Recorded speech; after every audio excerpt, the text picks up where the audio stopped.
नमस्कार. साप्ताहिक महाराष्ट्र या कार्यक्रमात मी विनायक घोडे आपलं स्वागत करतो. घेऊयात आढावा महाराष्ट्रातल्या आठवड्याभरातल्या ठळक घडामोडींचा.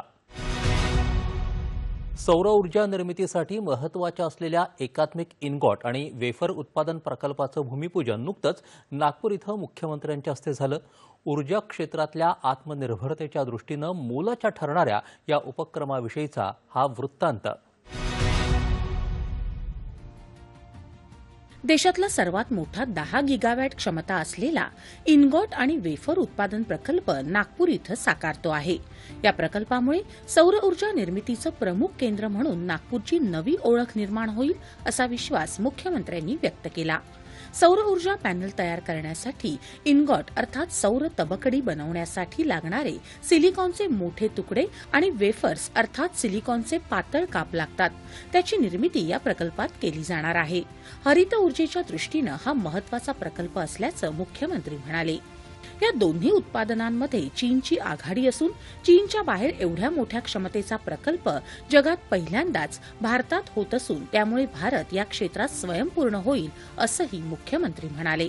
वारी एनर्जीज या आघाडीच्या उद्योग समूहाच्या वतीनं सुमारे 6,200 कोटी रुपयांच्या गुंतवणुकीसह हा प्रकल्प उभारला जातोय.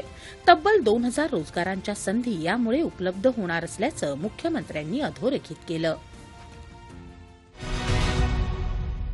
मुंबईतल्या नायगावच्या बीडीडी चाळ पुनर्विकास प्रकल्पामुळे इथल्या रहिवाशांच्या जीवनमानात मोठी सुधारणा होणार आहे असं मुख्यमंत्री म्हणाले.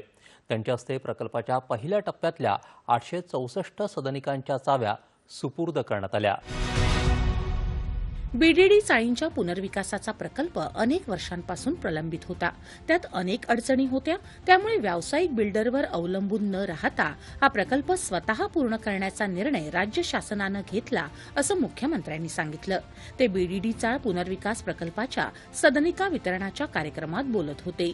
मुंबईत इतर पुनर्विकासाचं काम जलद गतीनं व्हावं असा सरकारचा प्रयत्न असून 2029 पर्यंत सर्व घरांच्या चाव्या रहिवाशांना देण्याचं उद्दिष्ट आहे असंही ते म्हणाले.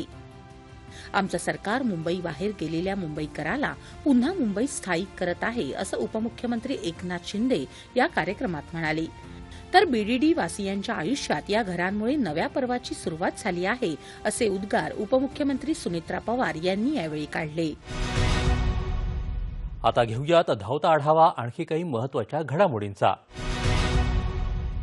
विदर्भात असलेल्या विपुल खनिज संपत्तीच्या प्रदूषणमुक्त वापराचं नियोजन करून चंद्रपूरच्या भद्रावती परिसरात 2 हरित पोलाद प्रकल्प उभारले जात आहेत अशी माहिती मुख्यमंत्र्यांनी दिली. ते या प्रकल्पाच्या भूमिपूजन समारंभात बोलत होते. देशात कोळशाच्या वायुभवनाचे 7 प्रकल्प सुरू होत असून त्यापैकी 4 प्रकल्प महाराष्ट्रात आणि तेही विदर्भात येणार आहेत अशी माहिती त्यांनी यावेळी दिली. मुंबई महानगर प्रदेशातल्या वाहतुकीला चालना देणारे वॉटर मेट्रो प्रकल्प 3 टप्प्यात कार्यान्वित केले जाणार असून या दृष्टीने शिपयार्ड विकसित करण्यासाठी जागा निश्चित करण्याचे निर्देश मुख्यमंत्र्यांनी दिले.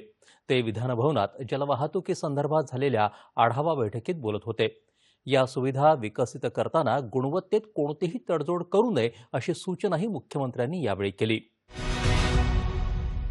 पाणी फाउंडेशननं महाराष्ट्राच्या जलसंधारण क्षेत्रात भरीव कामगिरी केली असून राज्य शासनाच्या समवेत काम करून दुष्काळाची तीव्रता कमी करण्यात मदत केली असं मुख्यमंत्र्यांनी सांगितलं.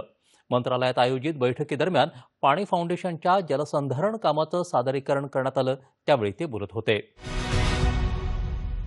महाराष्ट्र हे देशातलं सर्वाधिक परकीय गुंतवणूक असलेलं राज्य आहे. हे देशाचं आर्थिक शक्ती केंद्र असून देशाची स्टार्टअप राजधानी आहे असं मुख्यमंत्र्यांनी सांगितलं. ब्रिटनमधल्या खासदारांच्या शिष्टमंडळानं मुख्यमंत्र्यांची मंत्रालयात भेट घेतली. त्यावेळी ते बोलत होते. नुकतंच पंतप्रधान नरेंद्र मोदी यांच्या हस्ते प्रधानमंत्री किसान सन्मान निधीच्या 22व्या हप्त्याचं थेट बँक हस्तांतरण करण्यात आलं. या कार्यक्रमात मुंबईहून मुख्यमंत्री दूरदृश्य प्रणालीद्वारे सहभागी झाले. यामुळे राज्यातल्या सुमारे 91 लाख शेतकऱ्यांच्या खात्यात एकूण 1,837 कोटी रुपयांची रक्कम थेट जमा होणार आहे.